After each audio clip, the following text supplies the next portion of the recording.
Hi, I'm Heather Fleckenstein, and I am presenting my research project on how gender affects online purchasing decisions within Generation Y. Gender plays a very important role when looking at online shopping influences. Men and women shop differently and do not base their purchases off of the same criteria a lot of the time.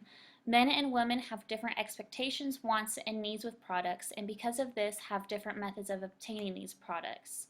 Online retailers must recognize these differences so they can reach their target market effectively. The purpose of this study was to research the online shopping behavior of Generation Y and how gender affects purchasing decisions. As the main key terms I used throughout this research project was Generation Y, shopping behavior, gender, and online retailing. The research questions that I started my study off with were: what affects the decision to purchase products online? Does gender affect Generation Y consumers' online purchase intentions? Do women shop online more frequently than men? And what criteria do men and women base online purchases off of? And the method that I used was a questionnaire using Qualtrics. I distributed it on November 10th, 2014. I posted a social media post on Facebook and also emailed it out to some fellow students and some people that are my age. Those who participated in taking the questionnaire did so on a voluntary basis. The questionnaire was developed by me and was based on research questions by first asking demographic questions, and I wanted to get a feel for the background of all the different responders, just some basic information about age, ethnicity, discretionary income, those types of questions, and then some behavioral questions that gets into purchasing decisions and shopping behavior and what kind of products the responders like to buy. Throughout the survey, there was also some questions including multiple choice. There was a couple of ranking questions where the responders were asked to rank and click and drag to rank the important aspects and Likert scales, and also a couple of questions with photographs. Um, so the sample, a total of 68 surveys were collected. 53 of those were able to be used. The sample was male and females ranging from 18 to 28 years old that have shopped online. 75% of the participants were between the ages of 18 to 22, and then the remaining 25% were between 23 to 28 years old. The mean age was 23 years old.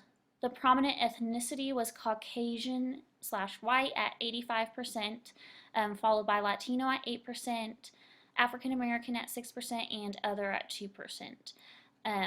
Regarding gender of the responders, 82% were female and 18% were male. So many of the responders were prominently female. The majority of the participants were classified as college seniors, which was 51% of the participants, following juniors at 19% and graduate students at 17%. Most of the responders were either full-time students with no job or a full-time student with a part-time job. And the mean discretionary income of the responders was approximately $200. So for the data analysis, when asked what factors regarding online shopping were most and least important, price showed to be the most important, and ease of using the website was the least important factor. So price is the main thing that the responders from the survey look at when making a decision to purchase something online, and how the website works is kind of less important to them as price, and then quality came up second. When asked what items were most likely to be purchased online, the participants had the options of answering each item from never to all the time, and clothing items were the most frequently purchased items and the most likely to be purchased in the future. Following after that was jewelry and watches, then handbags and wallets, and then shoes. So mainly clothing The items that were least likely to be purchased were for men, ties and pocket squares, and then belts and any type of hosiery like socks, tights, that type of thing. Um, the top two pie charts in this data analysis box, they show the one on the left shows female and the one on the right shows males. Um, they were given a picture of, women were given a picture of a tote bag to choose, and the men were given pictures of watches to choose which one they would rather purchase.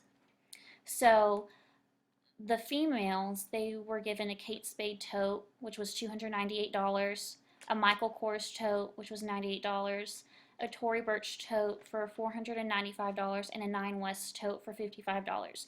And we gave them the brand and the price because I wanted to look at how the brand and price influenced the purchasing decision, not so much what type of product.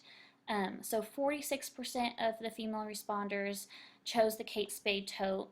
24% chose the Michael Kors tote, 12% chose the Tory Burch tote, and 17% chose the Nine West tote. So predominantly the women chose the tote that was still a good brand and a higher price, but not the absolute most expensive price. And the men with the watches, they were given a Fossil watch as a choice for $135, a Timex watch for $65, a Citizen watch for $325, and a Michael Kors watch for $225.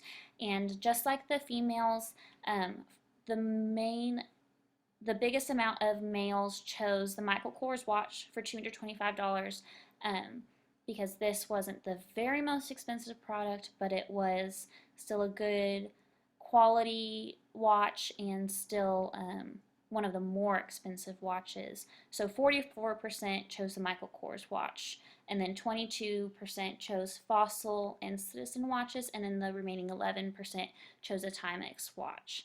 So looking at those two pie graphs, men and women kind of made similar purchasing decisions.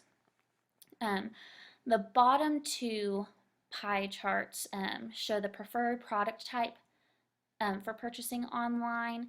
This did not look at brand or price, it looked at just a category of products. So females looked at if they would be more likely to purchase boots, a dress, tennis shoes, or jeans online. 38% said that they would choose boots, 31% would choose a dress, 20% would choose tennis shoes, and 3% would choose jeans. So mostly boots. A dress follows pretty closely after. So boots and dress would be the top two that females would choose. Not very many women would choose to buy jeans online. Only 3% chose that. And we'll look at that in a second when we look at what the male responders said. So for men, they had the option of choosing tennis shoes, jeans, a jacket, or loafers. So 44% chose tennis shoes. 22% chose jeans, 22% chose a jacket, and 11% chose loafers. So mostly tennis shoes, but also many more men were likely to purchase jeans than women. So that shows a difference, probably because women don't want to buy jeans online because they want to try them on, whereas men, once they kind of know their brand and size, they can just order it online. So in conclusion, this study shows what influences shopping behavior and looks how gender affects purchasing decisions. So both women and men showed to choose a product for purchase that was neither the most expensive nor the least expensive item, but still quality. They're different, however, when deciding the type of product they would be more likely to purchase, like when we looked at jeans and tennis shoes at those pie charts. And like we said, that was probably because men don't have the need to try on jeans as much as women do. And by knowing these differences and similarities among genders, retailers can better target their consumers in the future. So implications and recommendations for further research. The biggest limitation for this study was that mainly females took the questionnaire and not nearly as many males did. It would be a lot more helpful in the future to have a fairly equal number of male responders to female responders. So in a future study, being able to receive more male responses would be very beneficial, and we'd be able to answer the question better if women shop online more than men or vice versa. So that's it. Thank you for watching.